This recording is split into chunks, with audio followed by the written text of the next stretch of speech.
Kevin Kelly knows a lot about technology, and he's been writing about it for many years. He was a founding editor of Wired magazine, and he edits Cool Tools, a website all about useful gadgets.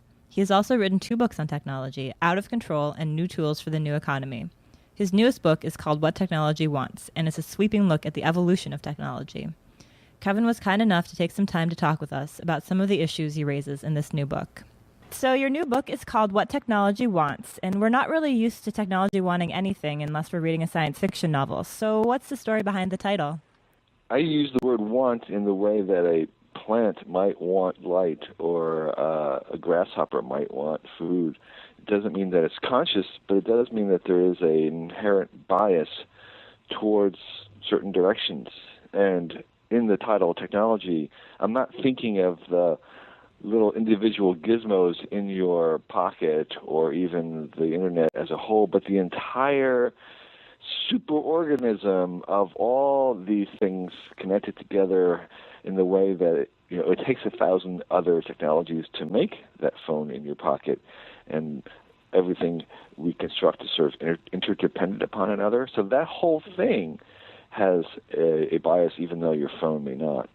Although you do talk in your book about certain devices that do actually seem to want things. We are trying to instill autonomy into the things, and that is sort of a long-term trend in technology as a system, is that it kind of wants to have more and more sentience put into it, and the avant-garde, the leading edge of that effort is a robotic little garage where it's been programmed to want, in a certain sense, to find its power source. And so it roams through the building looking for plugs, outlet plugs, and it takes its little cord, and when it finds one, and it plugs it in.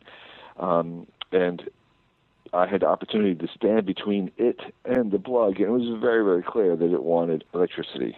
Why does what technology wants matter? I mean, what do we get out of better understanding the drive of technology as a whole? The problem we have with all these things that surround us is that we really don't have a very good theory or framework for understanding what it is. I mean, we're completely immersed in this sort of technium, this technosphere. But is it natural? Is it just in a part of our imagination? Where does it fit cosmically?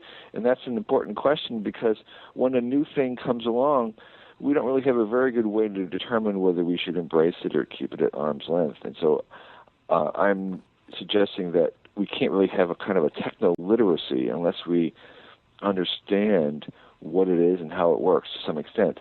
And so it's important for us to begin to understand how the whole system operates, because it's sort of like a platform or a new medium. It's not just individual gadgets. It's the entire super system that we are having to live in and comprehend, and it's big and unknown right now.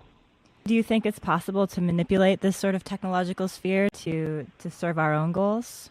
The interesting thing about this technium is that while it's selfish at times, because we are part of it, and I wanted to emphasize that this is not the stuff that's out there in a certain real sense. The technium includes the 6 billion current people alive on Earth. We both have created it and are the created, and in that sense, we're an essential part of it. So it's not that it's contrary to our wishes, it's just that it has a slight bit of autonomy itself. And we need to understand that while it has these tremendous blessings for us, and I would argue that these blessings are in whole, in the total aggregate, a positive force, there are plenty of things that it does for its own self-interest in terms of just making more technology for the sake of making more technology, and we have to be aware of that.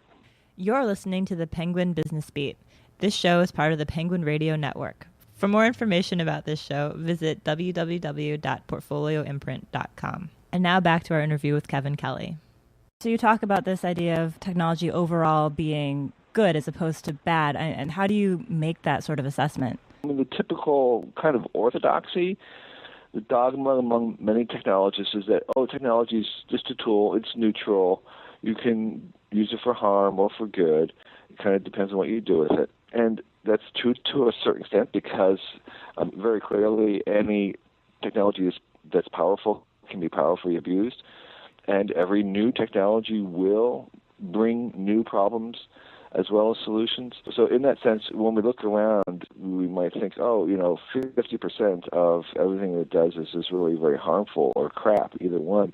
And I look around and I say, well, the very fact that a new technology will bring with it a new choice is itself a good.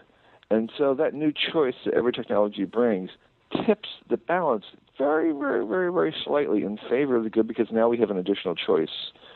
And that tiny, tiny percent in favor of the good, I think, compounded over years and decades and centuries, is what civilization is. And so even if we create 0.1% more than we destroy every year, we can make civilization over the decades. And I think technology is better than in the whole, but it doesn't really not that much better. But that's all that you need. So I guess you would argue that technology is more liberating for our lives than it is restrictive. In the end, I think there are tons and tons of constraints in technology. We can't use it for anything. It's bound by a history. And as I said, most of the problems in the world today are technogenic, meaning that they were generated by previous technologies. Having said all that, I think in general the solution to bad technology and harmful technology is not less technology, but better technology. In the same way that if you have a bad idea, the remedy for a bad idea is not less thinking, it's to have a better idea.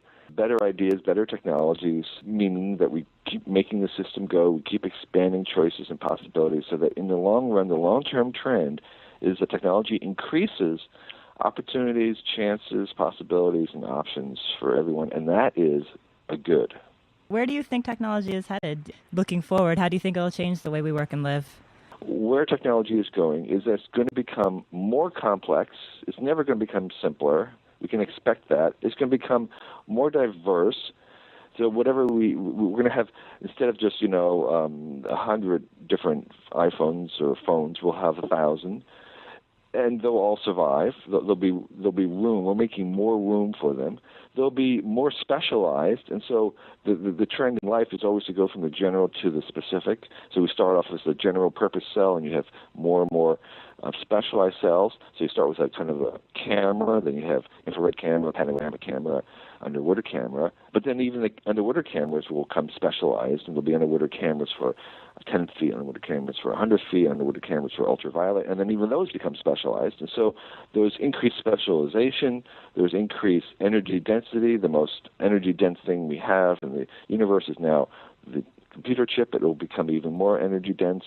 And we have the accelerating, the fact that there's an acceleration, that this thing is speeding up. We can expect that the change and the rate of change and the kind of change will change over time. And finally, the most important thing that technology is going towards is going to increase our choices and options and possibilities. Well, that's a nice positive note to end on. Well, thank you so much for talking with us today. I really appreciate your questions. Thank you for listening carefully.